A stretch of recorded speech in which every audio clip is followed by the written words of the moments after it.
Honorable Henry Kokofu, and he is a member of parliament for Bantama. He is in the studio. He's here alongside Ahmed Ibrahim, who is a member of parliament for Banda. Thanks for joining me, sir. He's also the deputy majority whip. And yes, sir? Yeah, right. I know his area very well, Banda.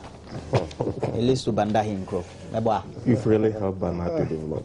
I have really what? You've really helped. Yeah, I used to report a lot from those areas. Well, anyway, let's look at this though. This has been trending, and I want to use this. Mama V, I love borrowing her phrases all the time. This has been trending for the last, if not 12, 16 hours, or if not 20 hours. Martin Amidu apparently, the morning of yesterday, started something on the various media platforms and also on social media, and this seems to have caught waves, really strike where it was meant to strike. And it just talks about the investigations that were undertaken by investigative journalist Anas Aremeyawanas through his investigative team, Tiger IPI. And apparently he says that the activities that were undertaken by the investigative body and the investigative journalists were sponsored by government. He says he's privy to information that seems to indicate that way back in 2011, this seems to have been the case.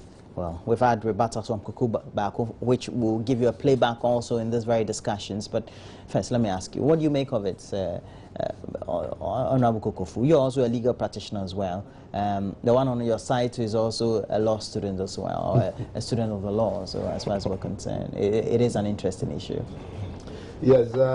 Let me welcome your viewers by saying good morning, and then sending a very warm greetings from Nana Danko Kufuado to all. Yes, this Tiger Eye thing, and then Martin Amidu, Honorable Martin Amidu.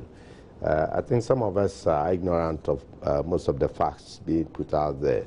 And we will do ourselves better if we can have further and better education on that kind of subject.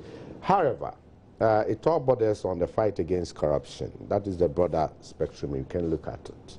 And when it comes to issues of corruption and the fight against it, you cannot discount the contributions made by Honorable Martin Amidu. And this is a man who was once upon a time a vice presidential candidate for the NDC, the ruling government, and eventually found himself in government as the Attorney General and Minister of Justice. We are aware how he came up with the gargantuan corruption within his own government, and how state funds were being dissipated left and right and all that, and how he had single-handedly wanted to fight this menace, and then how he was treated by his own government, by his own party. He's been vilified and all that. He has gone on further and further to Supreme Court, fought the legal battles, won some important and major landmark decisions, and to the effect that the government is to go after certain people to retrieve state funds. We haven't heard it much about that. And just recently, the Tiger Eye P1 or PI team came up with this judicial investigation within the judicial circles.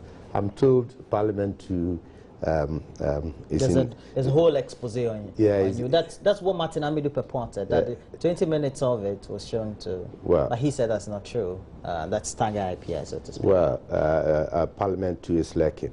By and large, we've been witnessing a very serious phenomenon nationwide. The issue of corruption has been with us, I must admit, and I must be fair with this present government and the president, that from time immemorial, we've been fighting corruption here and there. It has transcended from the perspective viewpoint to a reality on the ground, to the extent that somewhere in 1996 or 97, on the floor of Parliament, the then president, former President J.J. Rawlings, had to call in the UK and the US, I mean external support to fight corruption internally. It means that the battle was quite enormous. J.A. Kufuor, His Excellency, and NPP came to office, and most of the things were put in place in order to sort of try to fight it. Admittedly, again, we are unable to actually do much in terms of eradicating corruption. However, we've witnessed an ascendancy to the canker when NDC took over 2009 up to date, to the extent that former President Jerry Rawlings is on record to have said that the most corrupt government is this NDC government. And Martin Amidu, the subject matter of discussion today, was in the thick of affairs, and he was right in there, and we all know what he has tried to do. Now, the conflict here, if I may understand it properly, is that he does not seem to be in agreement with the private investigations that had gone on, and then the complexity of government in there, and then trying to shelve some aspect of the findings and all that. If clearly I do understand. Definitely. Yeah, so I think he will have to come down to our level. My auntie at Amakrum and Redane, they need to understand properly what he really means, and then we can all lend our support to, or we can all try to contribute to the situation and all that. Tiger, as much as I know, is a private entity. Nobody knows their source of funding. Until recently, the activities and existence had been in the secrecy and quite confidential. Few of you, the top notches in the industry of media, do really knew them. But some of us, we just caught the fever when there was coughing all around about judges and the goats and then the yams and wachi and all those things, justice for sale, things that we've been witnessing and all that. I think going forward, we must, as a people, try to understand that corruption, wherever it finds itself, whether in the political circles, whether in the judiciary, whether in the media, wherever, at the lowest level, civil public servants level, is quite endemic. We must admit that fact. Then again, we must also recognize and be appreciative of the enormity of the damage that is causing to all of us. Every single person, state fund that is lost through corruption deprives another child from going to school, deprives another person, a Ghanaian, from accessing quality health care, and it does not go well for our developmental agenda. Going forward, we need to know what we have got to do. I think we need a political leadership goodwill, a well-determined, pragmatic efforts to fight this corruption, and the leadership must show the way. That is why at the IEA in Tamale, Nana Addo Dankwa Akufo-Addo had the courage and then the brevity to tell all Ghanaians what he intends to do in the fight against corruption if you were to be voted in as a president. He talked about decoupling the Attorney General office from the Minister of Justice, having a private prosecutor, independent one in place, so government appointees and officials who are caught in corruptive tendencies or who allegations of corruption will be investigated thoroughly and then prosecuted if so be it. So I think leadership must show the way. Okay. Now, to you, it's as if, well, here is a former Attorney General. It's not the first time he's coming out with an issue he feels the government has not acted on. But this time also seems to have touched on a subject and an entity that may have undertaken an investigation, which is not the first, which also has led to numerous instances of being hailed, both locally and internationally, as having done right. Is it an action of somebody who perhaps who is peeved, or perhaps that's really the reality? It's making gains out of the hunt for those who tend to corrupt our society. Yeah, Roland, let me take this opportunity to say a very good morning to our cherished viewers this morning. I think the topic you've raised is a very sensitive one. my brother tried hurling a lot of things on the government and citing his people who have said certain declarations concerning corruption on NDC as chairman, President Rawlings and others. President Rawlings had not spared even the MPP as a whole in 8 years, but just that if I'm to go there, I may end up not even discussing this. So even though he made an attempt, but he should know that if you want to say what Rawlings said about corruption in MPP, there are a lot, but let's concentrate on this. As a matter of fact, Martin Amidu was in our government. He aspires to be a vice president, even though Nature and Ghana did not give him the opportunity. And he succeeded in being Attorney General. That is clear. If you listen to what Martin Amidu is saying and what Anas has done, I sometimes get confused in a way, because these are both anti-corrupt personalities we have in the country. Tiger High is trying to unearth some of the corrupt activities in the country. Martin Amidu, also in his private and professional way, is also trying to unearth some of the corrupt activities in the country. And I think they are helping Ghanaians and they are helping the nation as a whole to grow. Therefore, when there's a collision between the two, I begin to wonder, why should we get to this point at this time? Having listened to the expose of Martin Amidu and listened to the defense given by Tiger Eye in a different form, it appears Martin Amidu, judging from where he's coming from the judiciary.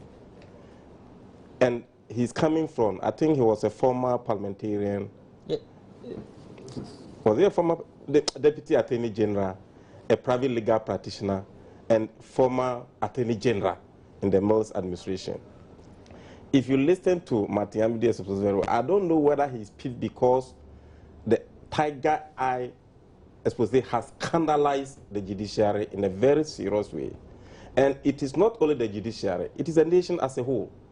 And we shouldn't not forget that that is not his first research. He was on the service customs.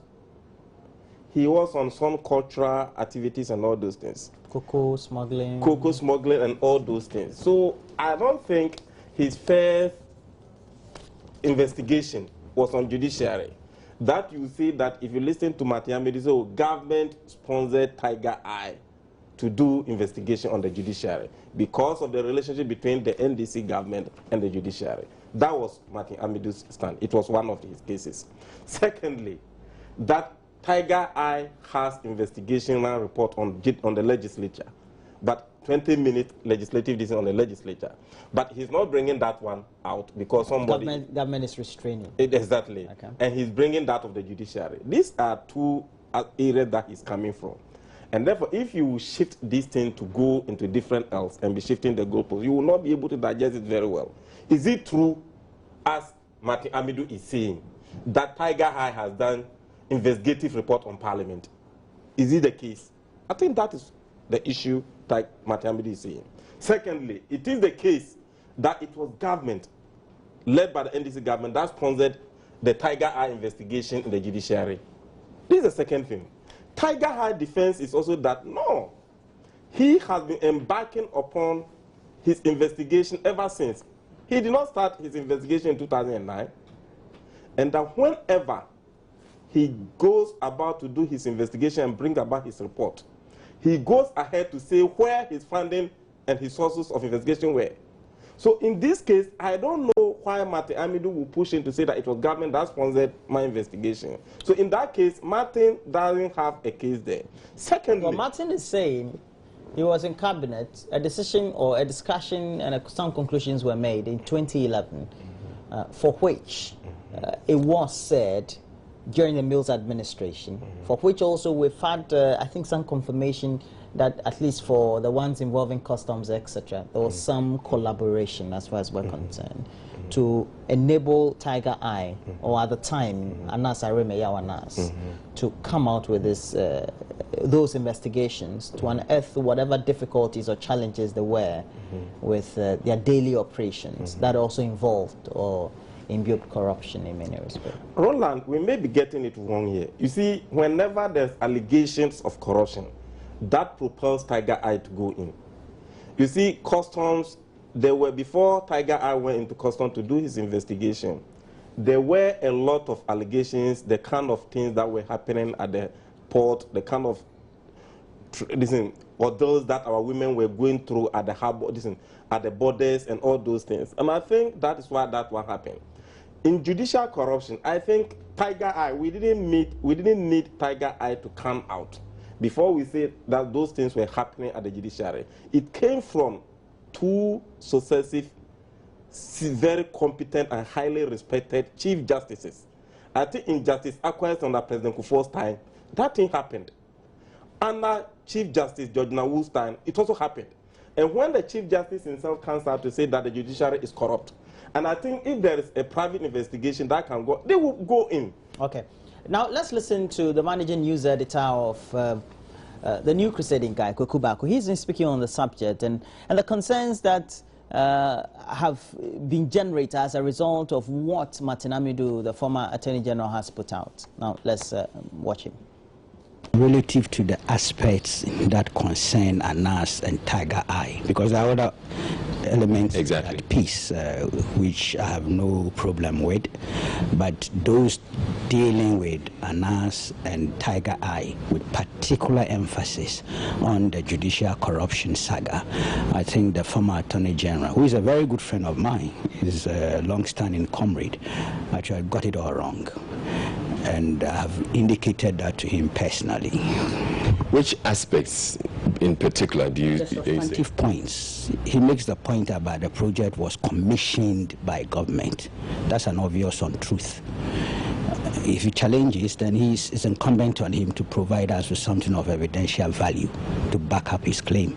Well, and he says that he's a former interior minister, he's a former attorney general. He suggests that it was during his time that this project was commissioned. That's unfortunate. He's a man of integrity. And I'm wondering, just because you were in office in 2009 to 2011 will constitute sufficient grounds for you to begin to speculate, and I use the word adversedly, he's speculating that whatever they may have discussed whilst in office constitutes a proof of his assertion today. It can't be. It's unsustainable. He left office when? 2011. This project began 2013 and ended 2015. It has absolutely no connection with government. But you see, let's be very honest with ourselves. Any time there had been government involvement or sponsorship or commissioning with Anas and Tiger Eye on any project, Anas had not hidden that fact, both in radio and TV interviews, as well as in the audiovisual documentaries that are put out there. The acknowledgement is made relative to the fact that government had had something to do with this. Anytime he had collaboration with state agencies, and this didn't start with the Mills or Mahama administration. It began under the Kufuor administration. He had always indicated it publicly. Sometimes if you watch those documentaries, you see the acknowledgements, and the radio and TV interviews he's had, he puts it out there. There are many other projects that were independent of either government or state agencies. So what is his beef? It is incumbent, I repeat, on my good friend Martin Amidu to provide us with something of evidential value to support his case, or he might as well, in a very honest, humble way, retract and apologize. But the next question then is, does it then question or mar the past works of the investigative journalist and his team, or even question the competence or perhaps government's own willingness to fight corruption? I'll start with you, Henry. Yes, after listening to the legend, I called him, Kwaku Baako is the living legend, you get convinced in some way that the eminent lawyer, senior lawyer as such, has a lot on his hands if he has to prove his allegations. But your question is so legitimate. So what? If government commissioned, government sponsored, you've been able to unravel certain kinds of... quite huge. Yes. That has even turned the country upside down. Yes. So for me, these are the issues to be dealt with. How do we right the wrongs? How do we get people's attitude? People in public office, their attitude now change. How do we get it? How do we get the general public to understand basic things, avoid the temptation of corrupting public officers, and public officers also not allowing themselves to be corrupted? So who is to be punished? Is there good reason enough, legal grounds to punish people, to serve as deterrent and all those things? These are the matters of importance. Indeed, the average Ghanaian out there does not, as a matter of fact, want to go into these issues, who commissioned this, who commissioned that, and who is responsible for that. The truth is out there. I was happy one of the judges have been let off the hook because actually he was more or less not found to be culpable by the Chief Justice Commission or Committee. That is good enough. We are testing the law. We are treading the path of rule of law, and we must be doing so. Indeed, Martin Amidu has had his own glory or glorious days. He has done certain things quite important and necessary towards fighting corruption, and we all hailed him. We are all appreciative of his efforts and single-handedly trying to get things done. Things that he wasn't able to do when he was in state office.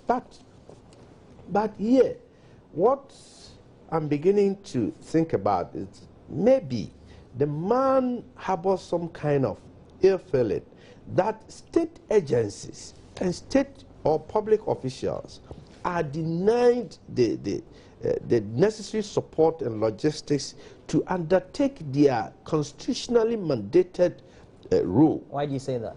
Yeah, because he's that why would we have mandated state agencies or obligated state agencies for which we would need to have a collaboration between government and a private agency? Maybe that's to undertake almost quasi. Exactly. Okay. That's where I'm coming from. He has been in there, and he knows, most probably knows what he's talking about. Suppose or assume what he's saying is true. It means why would the government be comfortable enough to deal with the private? But this instance, it's not been said that the government collaborated with them. Because usually it's in the spirit of collaboration. Yeah, usually it is. But in this instance, he's actually saying the government commissioned Tiger Eye, and that the target was the judiciary. Okay. You getting me? Right. Well, he said he has a lot more to prove. He has a lot more documentation or evidence, so to speak, and we're hoping that can be brought. That also casts. Does that mar the reputation of Anas? Or no, Roland. You see, the argument put frantically by Martin Amidu was that because of the supposed believed or allegation that the judiciary were not in the good books of the NDC government, and that is why the NDC government commissioned those investigations against the judiciary. You cannot go with such word allegations like that. And when you do that, Roland, you may be sowing a serious seed of discord between the two arms of government. So in the way, I didn't want even Martin Amidu, such a personality of his caliber, to go even there and make that argument. You see, at such a point in maturity, you begin to think about national interest more than even your personal interest. So when you're claiming that he... So whether you are peeved or not, or if you don't have substantial evidence like Wekubako is saying, you don't go out there and speculate. But it's wrong to do that. But Roland, I disagree with my colleague here. At this point, we cannot pass judgment on Martin Amidu having been peeved. I'm not passing. I said he said it was part of his statement. Why would he say so if there's no substantial evidence? He still has the opportunity to prove himself. Wekubako have said evidential value, things of evidential value. Yes, we are waiting. But for you to have gone there thinking that the man is peeved, and for that matter you want to... Don't forget, he's a member of your party, and he has been a key figure in government. and he has a lot of information up sleeves. And we cannot rubbish his claims just like that. It's a matter of scrutiny. Let us put it to test. Now, let us see what happens. Please conclude on this for me. I want to change the subject. When you are coming to make your exposition and you withhold serious evidence, substance of your evidence, and come out and put something out, then people will say that you are a man of integrity, but this time you are speculating. Why do you give people the opportunity to think that you are speculating? If you have the evidence, it should have been part of this. Your point has been well made. Maybe he'll come out and unravel a lot more. Okay, so now, embattled, suspended national chairman of the MPP, apparently Paul Afoko, has petitioned the National Council of the party against constitutional breaches that led to what he described as usurpation of his post. And he's named the breaches which I've given out. I'm sure they will enumerate for us. And Bantama, Nana. Yes, maybe let me traverse a little bit off track. It's not normal of me. Maybe is it related to it? It may get lost on me, but it's very important for all of us. I was just watching one of your things, and I saw the Japan. Yeah, the Japan. Well, we can discuss it the last issue. On the last issue. Yeah. We can discuss. We can decide to take something off and discuss that one. Yes, my heart is with them. Yeah, okay, we'll get all right, solidarity. So, yes, solidarity. So back to New Patriotic Party. Yes, I've read in the news, and I had a chat with my communication director before coming down. He also confirmed that, yes, actually, Mr. Poafuku finally have decided to petition the National Council, the second highest decision-taking body of the party, which I think is a step in good direction. Without going in to the merit of the issue, because I wouldn't want to sound prejudicial here, and for that matter, is still pending before an appellate body. The aftermath of all these brouhaha has left us with some bruises, which we must admit. As we speak today, yesterday we had a very bad experience of going to bury Sadiq, and at this juncture I will only say to the bereaved family, friends and other people alike, that our hearts with them. Were you there? I wasn't, but the regional chairman, Wuntumi, was there, the vice presidential candidate was there, a lot more of our party supporters and leaders were there to show solidarity with the family. Having said that, we are on the path of bringing about peace within us, and Mr. Poafuku's decision, I've heard people saying it's too late, you should have done it earlier on, but I think it's better. Is it not within the period? Is it a 21-day period? Yeah, sure. So that's why I used to tell people, I mean, within 21-day period. What do you think? You think it's too late? Oh, no.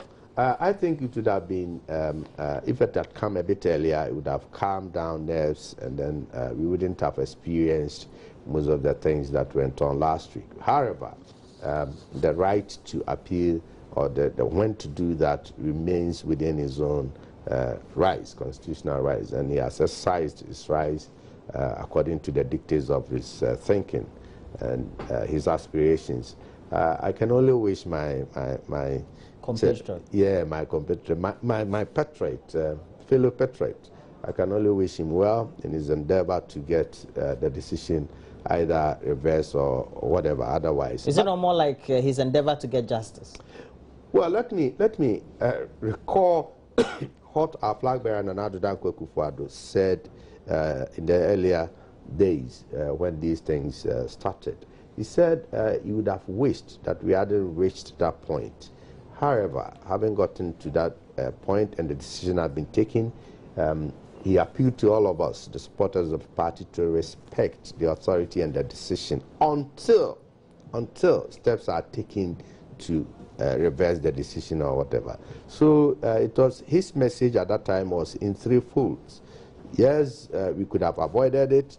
Now here we are, a decision from neck on our hands, Let us respect it. And then the third thing, taking advantage of the window of opportunity as to get it reversed or whatever otherwise. So these three segments are playing to and you think that Mr. Afoko has now started to respect or has always respected all that? I wouldn't say, I wouldn't go there, but okay. I've heard him and listened well and well that he will continue to pursue the internal procedure, grievance procedures within the party setup in order to achieve justice or redress. So, okay. All the best. Roland, I think the MPP is seriously learning from the NDC, but they will not come directly that we are learning from you. And if you want somebody to mentor you, or you want to learn from somebody, nothing prevents you from consulting that person. Oh, Roland, I admire this thing that you did and I want to be like you, therefore teach me. Mentorship, there must be that kind of engagement. I listened to some of their big men yesterday, and I've listened to some this morning. And if you listen to what they are saying, the arguments don't hold. They don't add up. What's your problem? They will cite example. Oh, President Rawlings, who funded his own NDC, was even suspended by the party. And I said, are you sure? Oh, Kofi Adams, who was used to this, was suspended. So, if you're saying it's not the same, how can they be the same? You see, if you listen to their decision, then Sir John, then he came out yesterday and listened to him very carefully. Oh, can somebody sacrifice voluntarily like Jonah? And resign? That Jonah said, if because of me this ship is going to wreck, therefore take me and put me in the sea for the sake of all of you and the ship. Listen to Sir John. If you can give that advice, why don't you go and give it to Nanado? What's the meaning of that? Nanado is not under discussion. We're talking, please speak on the substantive. I'm telling you, he was saying that somebody, if because of me, these things are happening in the party, therefore I've resigned for the sake of the party. Who is the leader of the MPP? Roland. Is the party leaderless? There's a leader. The leader of the MPP, according to this constitution, is national chairman. And the national chairman, as we know, following the decision taken by NEC, is Freddie Blake. Well, you are not being fair. Who are not from being the first national vice You see, after April Tamale Congress, they said Afoko came from a different fashion. Let's have early Congress so that a flag bearer will come and be the leader. That was the trend. We all heard those things. You see, Roland, in political party, my brother will tell you, you cannot have all your executive to be on your side, but it's your duty to manage them.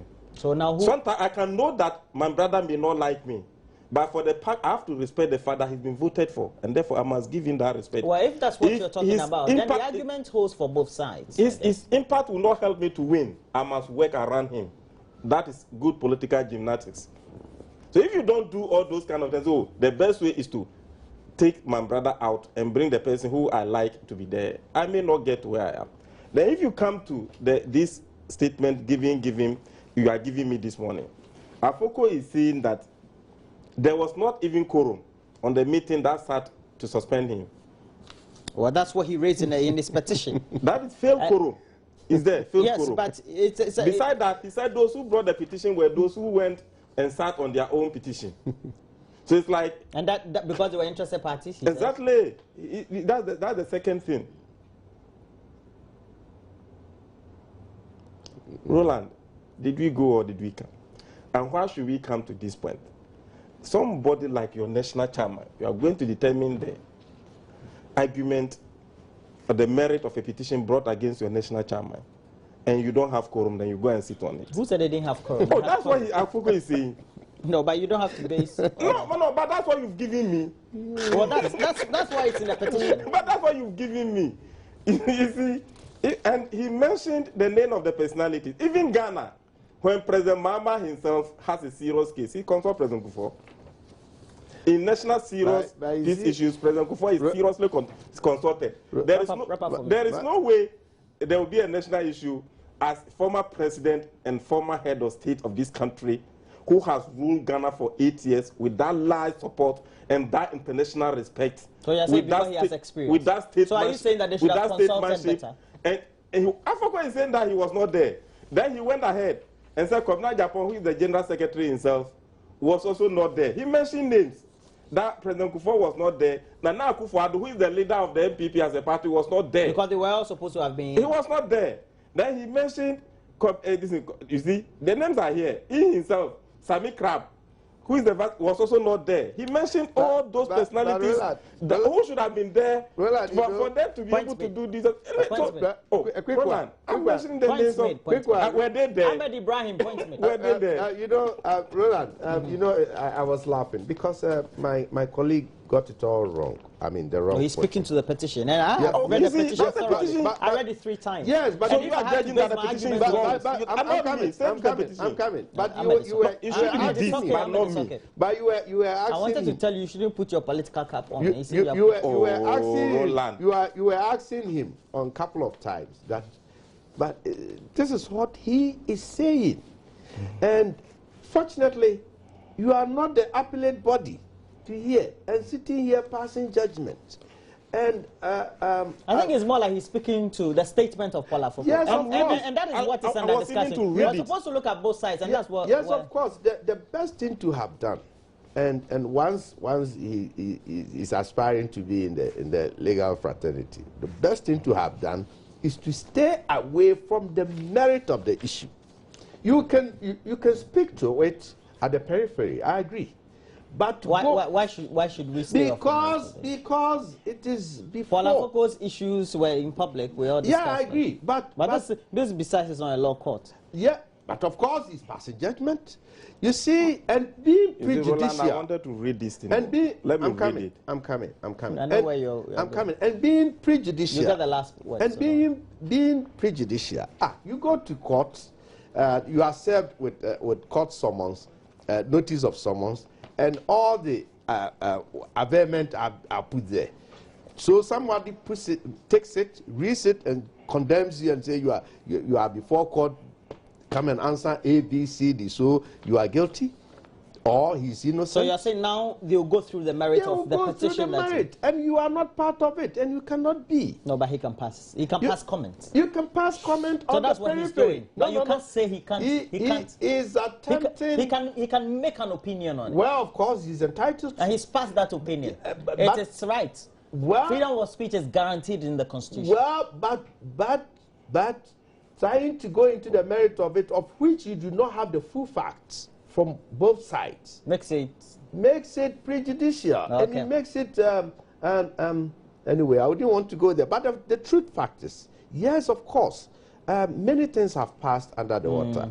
Political parties all over, both from within. We've had all these experiences. We have a situation where the national chairman of a party, the women organizer, the general secretary has to be whipped with horse strips and all those things, and then made to sit down, and then finally they were pushed out of the party. They had to go and form their own party. So you're saying there's been precedence? So it's not strange. It's not something that we need to countenance. It's not something I'm saying we will have to encourage. Please but it looks as if NDC has never experienced anything. You sacked your general secretary over $5,000. No problem. That one. You have only a minute. So if NDC sacked, he does 1 minute also for me on Joapon. Oh, okay. On the field quorum, the source also pointed out that NEC meeting did not have a quorum as important personalities such as the party's flag bearer, Nana Ado Dankwa Akufo-Addo, former President J.A. Kufuor, national chairman, the General Secretary, Kwabena Japan, second Vice Chairman, Semi Crab,